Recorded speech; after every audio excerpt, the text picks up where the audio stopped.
Assalamualaikum warahmatullahi wabarakatuh. Selamat sore semuanya.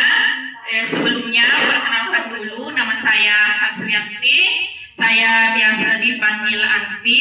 Saya di sini sebagai mahasiswa mahasiswa S1 Kebidanan dari kampus Universitas Megabuana Palopo.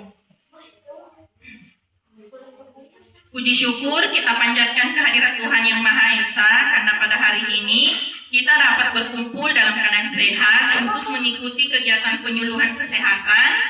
Jadi pada kesempatan ini saya akan menyampaikan materi tentang infeksi menular seksual atau biasa disingkat dengan IMS. Teman-teman, masa remaja adalah masa yang penuh rasa ingin tahu dan merupakan periode penting dalam membentuk perilaku hidup sehat. Namun, kurangnya pengetahuan mengenai kesehatan reproduksi dapat meningkatkan resiko terjadinya infeksi menular seksual. Jadi, melalui penyuluhan ini, kita akan belajar bersama mengenai apa itu infeksi menular seksual, bagaimana cara penularannya, kemudian apa tanda dan gejalanya, apa dampak bagi kesehatan, serta cara mencegahnya agar kita dapat melindungi diri dan menjaga masa depan yang lebih sehat. Jadi teman-teman di sini ada yang sudah tahu apa itu infeksi menular seksual? Ada? Angkat tangan yang tahu apa itu infeksi menular seksual. Belum dipahami? Jadi infeksi menular seksual adalah infeksi yang ditularkan melalui hubungan seksual baik melalui vagina, anus maupun oral dengan seseorang yang telah terinfeksi. Kemudian infeksi menular seksual ini dapat disebabkan oleh bakteri, virus, jamur maupun parasit. Jadi infeksi menular seksual ini dapat menyerang siapa saja, termasuk remaja, terutama bagi mereka yang aktif melakukan hubungan seksual. Di sini ada beberapa jenis infeksi menular seksual.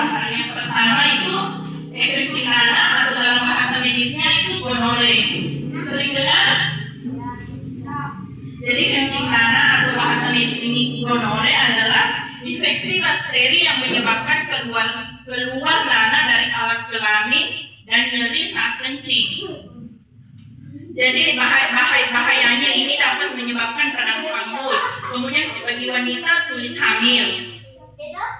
Kemudian jenis infeksi menular seksual yang kedua itu sifilis atau biasa disebut dengan raja singa. Infeksi bakteri yang menimbulkan luka dan ruang pada tubuh. Kemudian bisa merusak jantung, otak, dan tulang.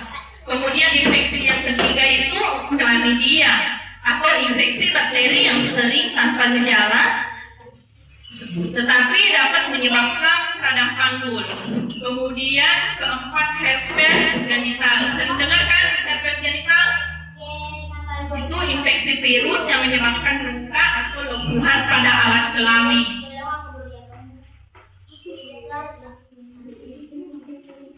Kemudian jenis infeksi yang keempat, yang kelima itu HPV atau kuman papillomavirus.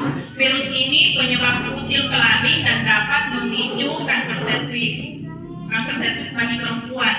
Kemudian keenam, HIV atau AIDS, infeksi virus yang menyerang sistem kekebalan tubuh dan dapat menyebabkan AIDS. Ada yang tahu cara penularan infeksi menular seksual? Ada?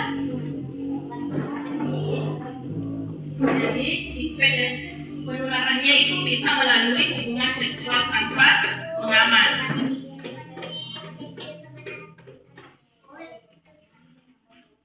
Yang pertama hubungan seksual tanpa pengaman, kemudian sering ganti-ganti pasangan. Ada yang mau pecahnya?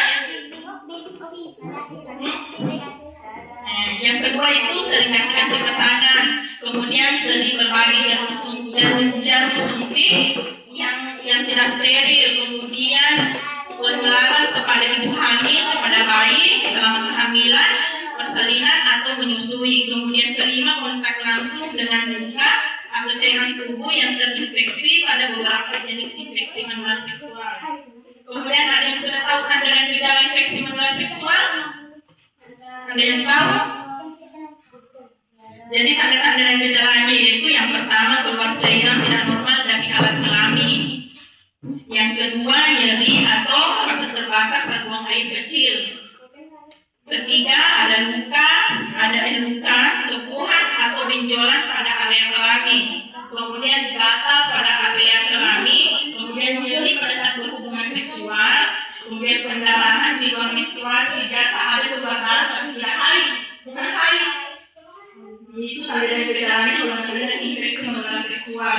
Kemudian demam atau pembengkakan kelenjar getah bening. Terus ada beberapa dampak pada infeksi menular pada remaja. Yang pertama itu gangguan kesehatan reproduksi, kemudian nyeri panggul kronis, infertilitas atau kesulitan memiliki keturunan, kemudian komplikasi pada kehamilan, kemudian menurunnya daya tahan tubuh pada penderita HIV, gangguan psikologi seperti cemas, takut, dan rendah diri. Ada yang sudah tahu cara mencegah infeksi menular seksual? Tahu? Silakan. Tahu? Ya, pencegahan yang dapat dilakukan yang pertama itu menunda aktivitas seksual sampai siap secara fisik, mental, dan bertanggung jawab. Jadi hindari dulu berhubungan seksual kalau menikah. Oke, kedua menghindari perilaku seksual berisiko. Tiga, tidak berganti-ganti pasangan. Oke. Empat, menjaga kebersihan organ reproduksi.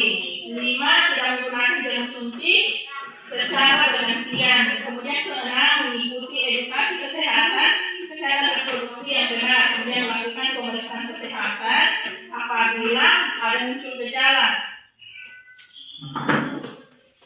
Kemudian remaja yang sehat itu adalah remaja yang berani menjaga diri, memilih pergaulan yang positif, mencari informasi kesehatan dari sumber yang terpercaya, berkomunikasi dengan tenaga kesehatan bila mengalami keluhan. Jadi kalau misalnya ada keluhan jangki rajin konsultasi sama bidan, perawat atau teman-teman tak. Kalau ada teman-teman kesehatan bisa tanya-tanya bilang kalau ada keluhan. Oke? Mungkin itu saja penyuluhan yang dapat saya sampaikan pada hari ini. Lebih dan kurangnya mohon dimaafkan.